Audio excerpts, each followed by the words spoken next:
আসসালামু আলাইকুম এভরিওয়ান, আশা করি তোমরা সবাই অনেক ভালো আছো। আমি অনেক ভালো আছি। তো আজকে আমি তোমাদের দেখাবো আমি আমার হল রুম সেটিং করছি সেটা। এই হল রুম সেটিং করতে গিয়ে আমি একদম পুরো ফকির হয়ে গেছি, তোমরা বিশ্বাস করবে না।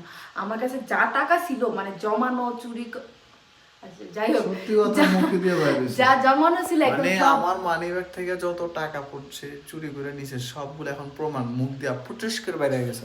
আচ্ছা এখন আমি তোমাদের দেখাবো যে মানে এত টাকা কই খরচ হয়েছে আর কি করলাম যে আমি একদম ফকির হয়ে গেছি। চলো তো 1 2 3 open the door. Welcome, Wow. welcome, welcome, welcome.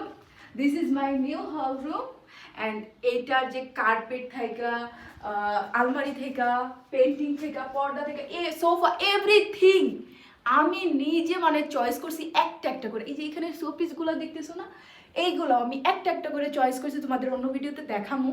হ্যাঁ, তো এই হলো। আর এই রুমে মানে কয় টাকা খরচ হয়েছে ওইটা তো এখন বলতে পারবো না, যদি আমি হিসাব করি সব কিছু মানে কার্পেট, তারপর হইলে টিভি স্ট্যান্ড, সোফা, পর্দা সব কিছু একদম এভরিথিং নিউ।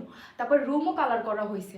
হ্যাঁ, তো এই সব মিলাইয়া আমি একদম একদম একদম ফকির, একদম জিরো হয়ে গেছি। আমার যা টাকা সঞ্চয় ছিল একদম সব এই এই হল রুমে চলে গেছে। তাই হুম, ওনার সব টাকা পয়সা সব চলে গেছে, আমি আইছি বাইশা।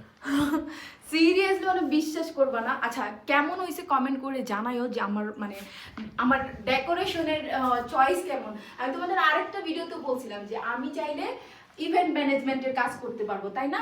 তো দেখো আমার ডেকোরেশন এত টাকা কেমন খরচ হয়েছে। করবো?